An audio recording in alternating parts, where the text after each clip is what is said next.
I think that the internet is going to be one of the major forces for reducing the role of government. The one thing that's missing, but that will soon be developed, is a reliable e-cash, a method whereby on the internet you can transfer funds from A to B without A knowing B or B knowing A.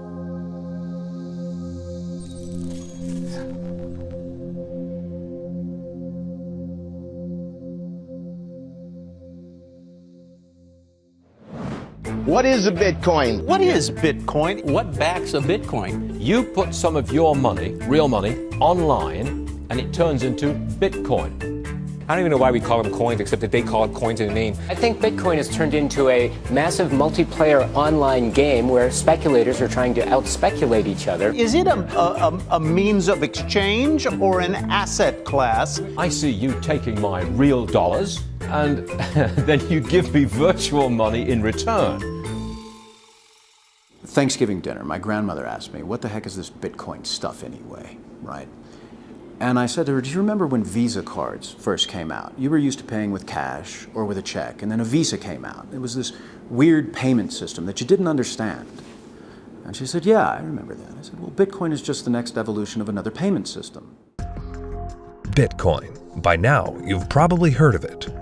The wild fluctuations in its price has gained the attention of the mainstream financial media. But Bitcoin is much more than just your average investment. Beneath all the hype and hysteria lies what could be the most important technology of our lifetimes. So what exactly is it? To fully appreciate the characteristics that make Bitcoin a potentially world-changing technology, we first need to understand what money is. Currency started developing 6,000 to 9,000 years ago, some sort of medium of exchange, and people used something of value. Societies around the world, though, started to select gold and silver as their primary currency about 3,000 years ago, and then about 680 BC, they became money when they were minted into coins of equal weights. Governments started creating representative currencies where you deposit your gold and silver, or they have gold and silver in the treasury and they come out with notes that are basically a claim check on the gold. So they're supposed to be as good as gold because you can always convert them into gold. Throughout history, precious metals were chosen as money, not through government decree, but because of their unique features. Gold is rare, easily recognizable, portable, durable, and divisible. Above all, because gold is difficult to find and labor-intensive to mine, refine, and mint, it has always been perceived as a store of value.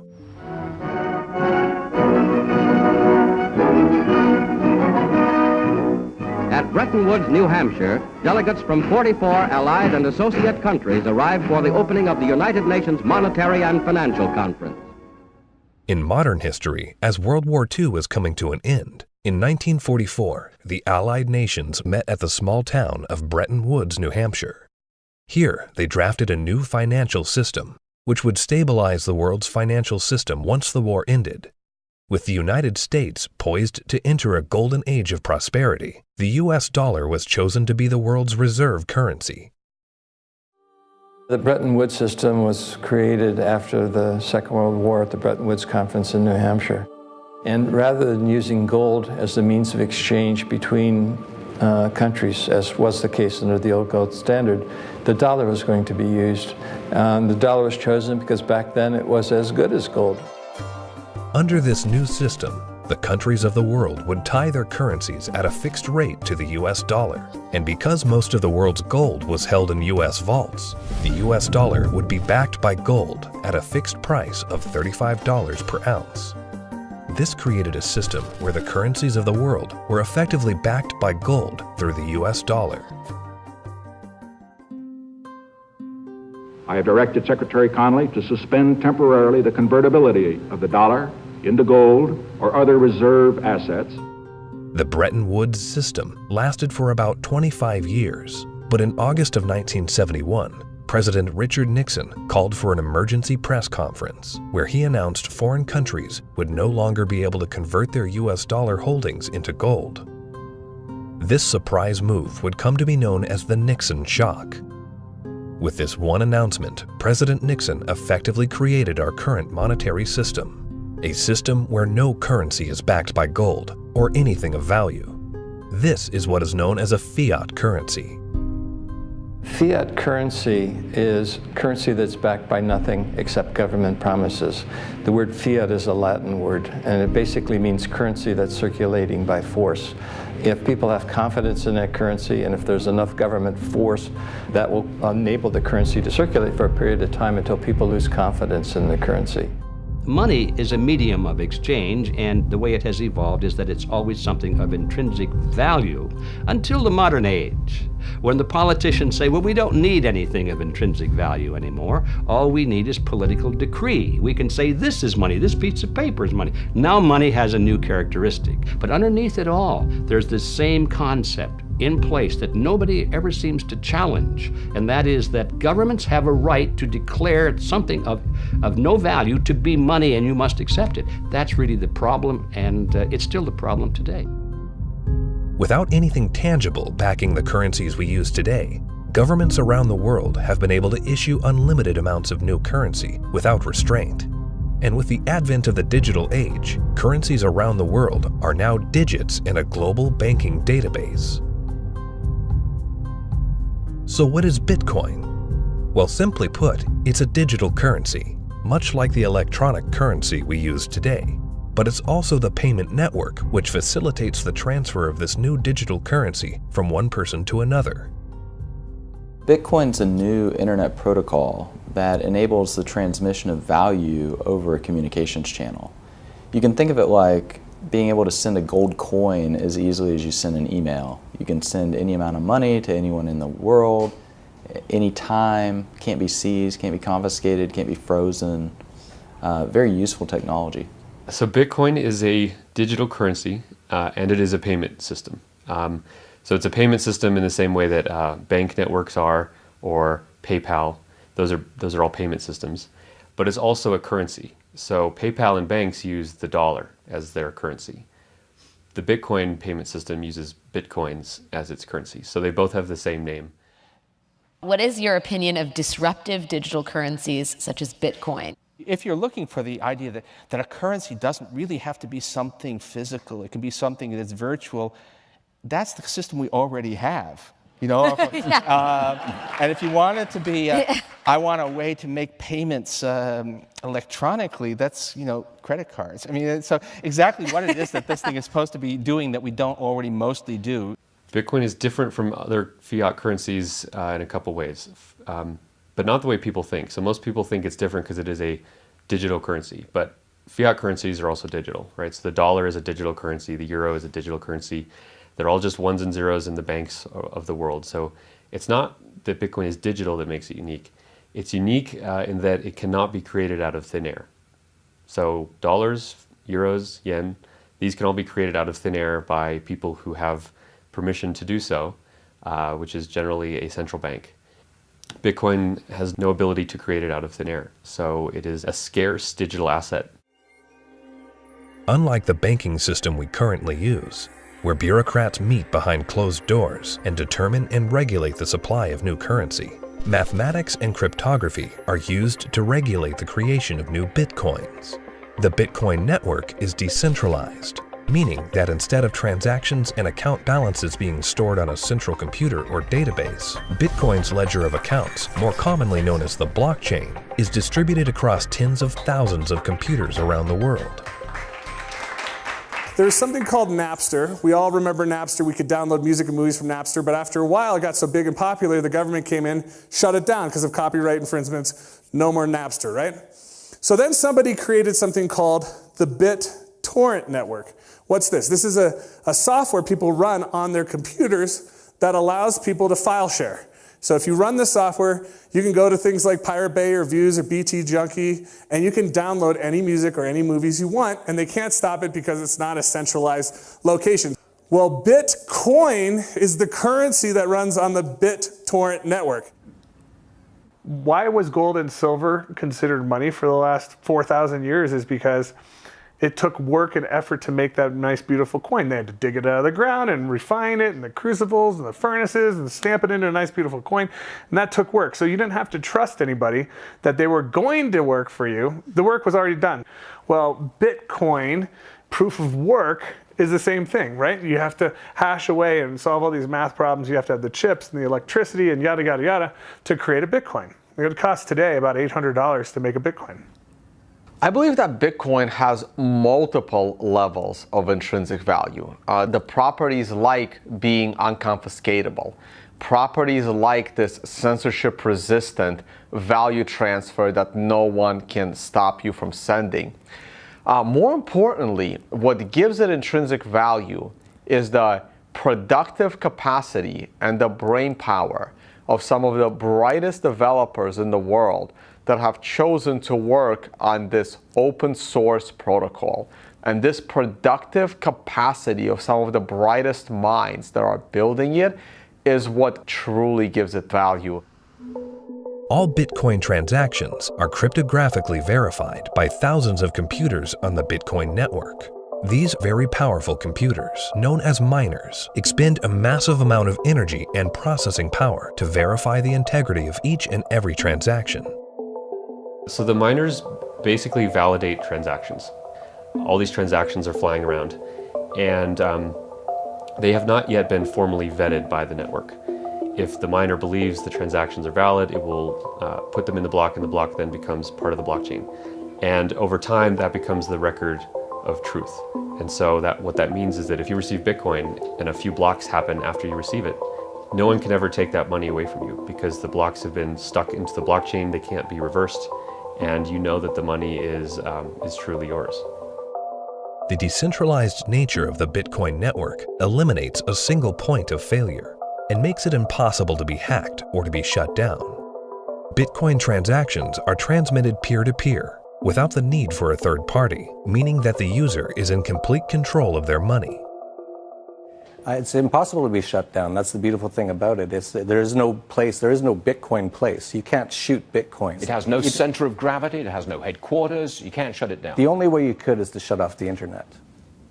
Your average person has absolutely no idea how their email works, but it works, and that's all that really matters. And Bitcoin's very similar to that. But as far as what I would do to tell people or describe to people who don't know about Bitcoin what it is, I would say it's a form of money that you can just use on your phone or your computer in today's digital age where everyone's on the internet, that is much faster to send than most of the banks. And it has, for at least since its inception in 2009, risen in value. For new users, the inner workings of Bitcoin can be quite complex and daunting. But what's important is how this revolutionary technology changes how money is transferred globally. Right now, every single payment that you make to another person goes through an intermediary. Either PayPal or bank or Visa or MasterCard. And more importantly, the governmental jurisdiction decides if you're allowed to make that payment. That payment could be stopped halfway through, and then you have to try and get your money back. With Bitcoin, no one can stop it. The moment you decide to send another person digital value, you can just send it. And there is nobody in your way. There is no one that has to give you permission to pay another person money, and all they need is an internet connection. This has the potential to displace the need for banks as a trust institution. If you and I exchange currency or have commerce using Bitcoin and it goes on the ledger, on the blockchain, we don't need a bank to confirm that that is a valid transaction. One of the differences between Bitcoin and the banking system is it doesn't require a third party to perform. When you make a deposit into a checking account or a savings account, you are actually loaning the bank your currency. They now have title to it, and they have a liability on their books to pay you back one day, but they get to do anything they want with it. And you have this intermediary, this third party, counterparty that has to perform for you to be able to get your currency back. Cryptocurrencies invert the power structure. It isn't a few people at the top controlling a whole bunch of people at the bottom. The power goes to the individual. In the same way that the internet flattened access to information and allowed anyone in the world with an internet connection to learn basically anything they wanted to know and to communicate with anyone else on Earth. Bitcoin does that with money. So now anyone on the planet, no matter their age or the arbitrary geographic location in which they were born or the arbitrary rules of the people that govern over them, that person can now engage economically with anyone else in the world directly. And that's profoundly powerful. You do not need a bank account to interact with Bitcoin. You do not need a bank account now to receive an honest payment from someone else in the world and know that the money is legitimate and good and can't be rescinded. So money now can't be censored. Any two people can send it between each other through Bitcoin. Cryptocurrency Bitcoin has once again defied naysayers by spiking above $18,000 at one point today. Bitcoin hits a new high. We had this incredible run up in the fall going into the holidays, and then we've seen a pretty big pullback. This is a 30% loss in the week and a 50% loss in the year. The past year has seen the price of Bitcoin rise and fall in dramatic fashion, getting the attention of Wall Street and the investment community. Bitcoin is now seen by the public as a speculative asset class that can be traded, but the core fundamentals of this important technology cannot be overlooked.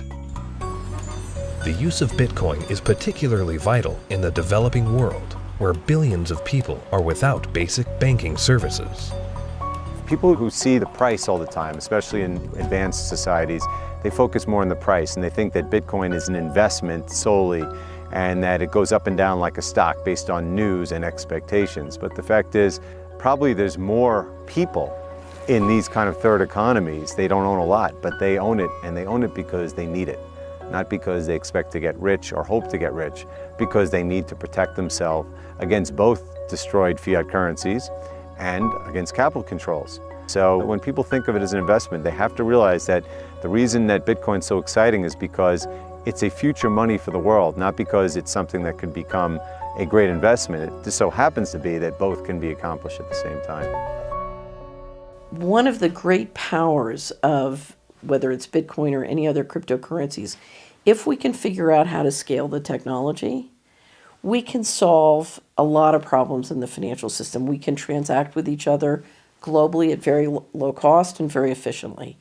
And there's tremendous market power in that. Has nothing to do with anyone in the financial system. People want to be able to communicate and transact with each other simply and quickly, and the hunger to do that is enormous. Today, Bitcoin is seen as a financial asset, but as the technology develops, the blockchain that powers Bitcoin may be used to verify transactions other than the transfer of money. Each Bitcoin is divisible into 100 millionth of a Bitcoin, called a Satoshi. These tiny fractions of a Bitcoin can be programmed to represent assets other than money.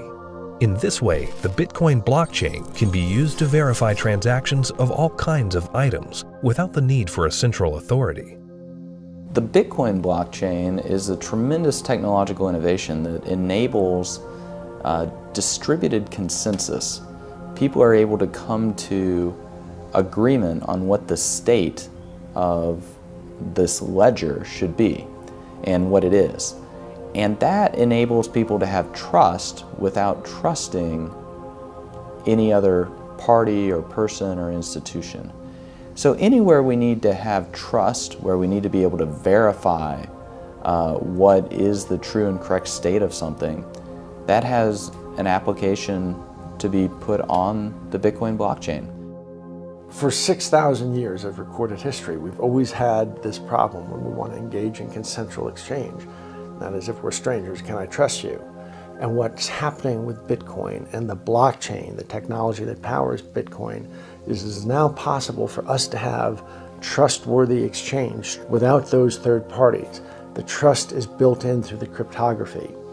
That guarantees the exchange of value. Well, that means that there's this technology that is as disruptive as the internet was to publishing. But this is disruptive to these 100 different institutions that really are the glue that pull society together. You know, everything from as mundane as notary publics to the land titling, to coining money, to voting. all kinds of these things are going to be recreated in the blockchain in a way that we will finally be able to fully trust. But what that means is what we've seen technology do to lots of private industries is now going to start doing to government function. The thing for me is understanding the implications of what this is. You can take 100 million bits of a Bitcoin, each bit is called a Satoshi, right? And you can program that to be anything of value. It can represent titles to automobiles or real estate or diamonds or gold or votes in elections. Anything of value can now be digitized and tokenized, put up on the blockchain, and transacted, can be sent across the internet without having to go through a trusted third party. I think the blockchain and Bitcoin is going to change the world. I think it's going to change everything in terms of protecting people's identities, allowing people to own property. Bitcoin's for the 2 billion people that don't have bank accounts, the 5 billion people that can't prove they exist. They don't have title to real estate and stuff. That's what Bitcoin's going to change the most for those people, is because, they're going to jump from the third world to the first world.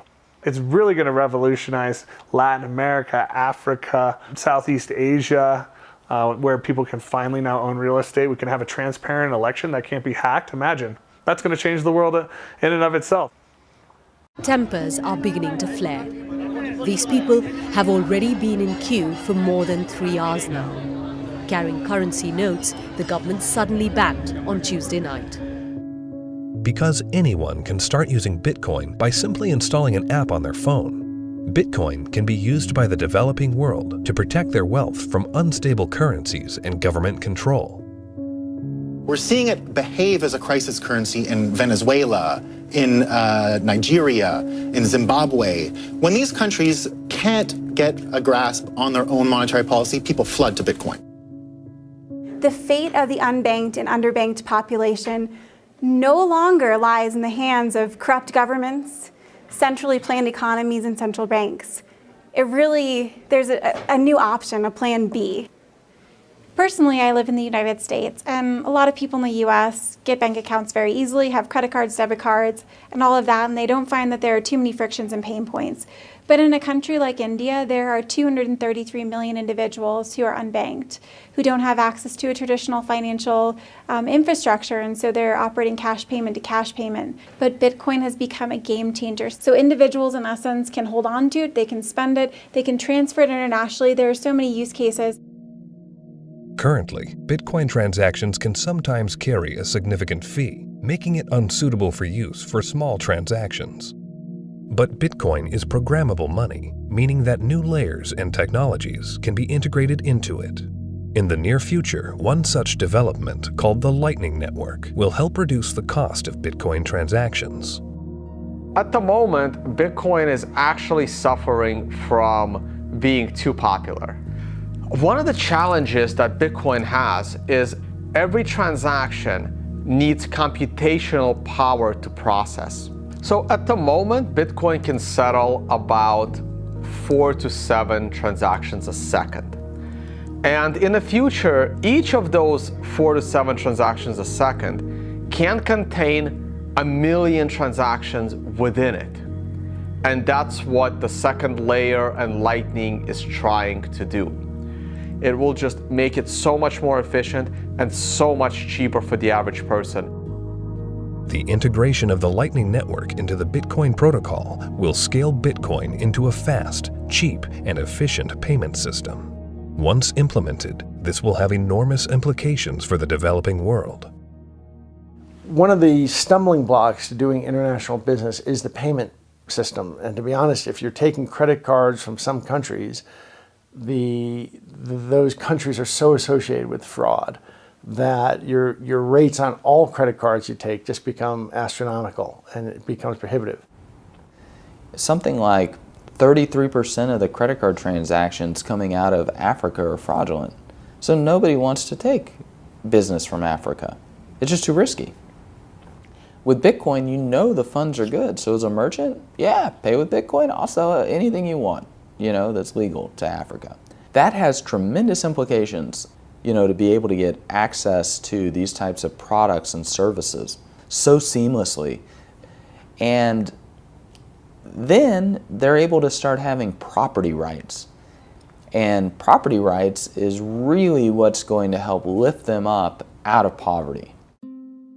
Closer to home, in today's digital world, governments have started to phase out cash, replacing it with digital currency. In this environment where concerns over personal privacy are very real, Bitcoin provides monetary sovereignty outside the control of government policy.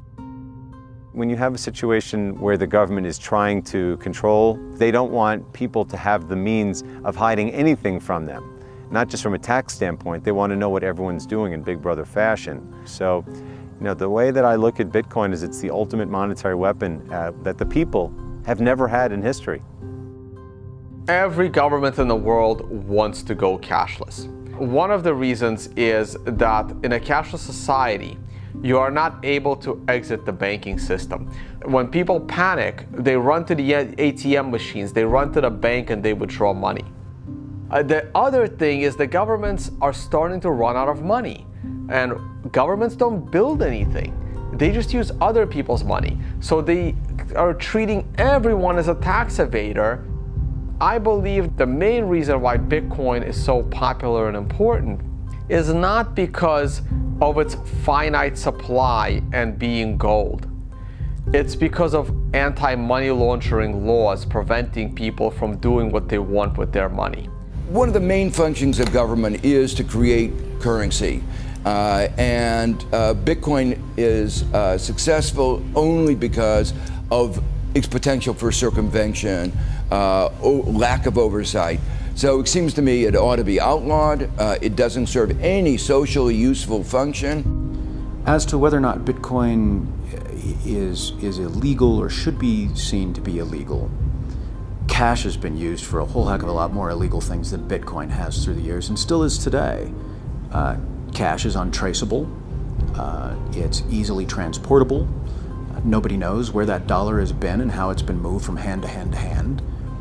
So it's just a matter of making that connection that a cryptocurrency is really not a new thing. It's just a different version in a digital form of something that's existed in our society and legal structures for millennia.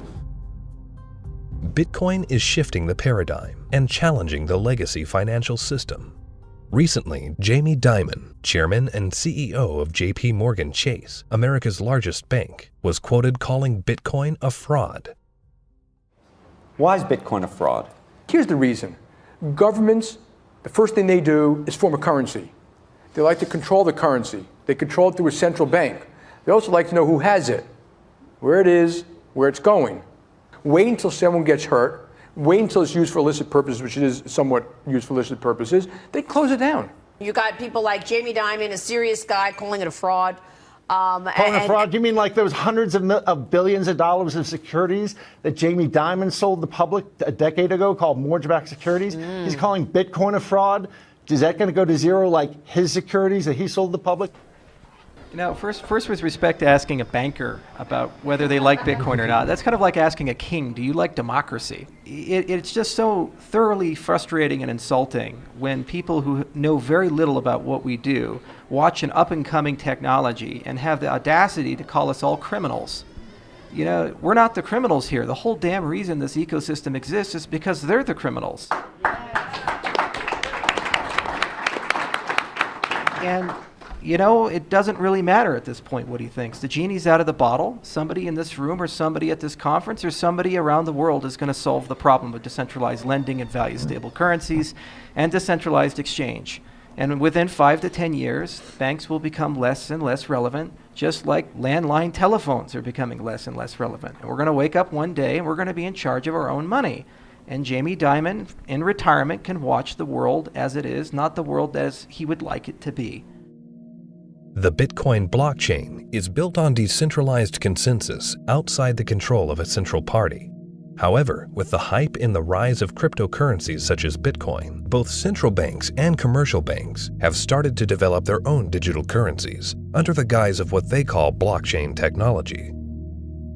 My big fear is that what is going to happen is blockchain technology will be adopted by governments, and fiat national currencies will be run on blockchain technologies, and the whole monetary system globally will eventually become cashless. And at that point, if it's centralized and there's an entity that runs the blockchain, they can lock you out of it if they don't like what you're doing, and they can trace everything that you do. Every transaction, everywhere you go, will be recorded. And so, you know, if we're not careful, this has the ability to enslave us or free us. I think blockchain or any kind of open ledger distributive database will have a tremendous impact on our world. My fear is that, and this is used to centralize, digital technology gives a banker the ability to put a chip in you, to tax you whenever they want, to interface with a money system with you physically, and to perfect the collateral. So I love the innovation, and the question for all of us is, how can we innovate and make the financial system more efficient and do it in a way at the same time where we distribute the power lines in the political system? The blockchain is a technology, which is a good technology. We actually use it. It will be used for a lot of different things. God bless the blockchain. Cryptocurrencies and digital currencies, you know, I think are also fine. You know, JP Morgan moves $6 trillion around the world every day. We don't do it in cash. It's done digitally. If it can be done digitally with the blockchain, so be it. But it'll still be a dollar cryptocurrency. A majority of the people are using the word blockchain, and they don't really care whether it has this decentralized mining. The government is going to just have a digital representation of the dollar. They can call it a blockchain, but there's not going to be mining. There's not going to be decentralization. It's going to be a centralized coin. Whether they call it a blockchain or not is irrelevant. The whole purpose of a blockchain is to remove control from a central party. If you're a central bank and you make a blockchain for dollars, and then you have dollar coin, if you still have full control over the dollar coin, you can create how much of it you want, you can control where it goes. There was no point in having a blockchain at all. You might as well just have a centralized database like a banking system. To really use blockchains in any meaningful way, it means that there is no person in charge. And so a central bank, by definition, is the one who is supposed to be in charge of money. And thus they would never create a blockchain or a cryptocurrency that they couldn't control. So that's why they will likely be made redundant, because the market can choose what kind of money it uses. And it now has a choice between a digital currency that can be controlled by central parties and inflated without limit, or a digital currency that cannot be controlled by any central party and that has a fixed amount and can't be debased. Over time, that's going to be a very obvious choice. Bitcoin and the blockchain behind it are incredibly powerful technologies. As the future unfolds, these technologies could be used to restructure the financial system into one of fairness and equality for all, a system outside the control of the banking elite. We have millions of people now taking an interest in what is money, the question of what is money, what should it be? And they're learning, especially a lot of young people. Precious metals were once money.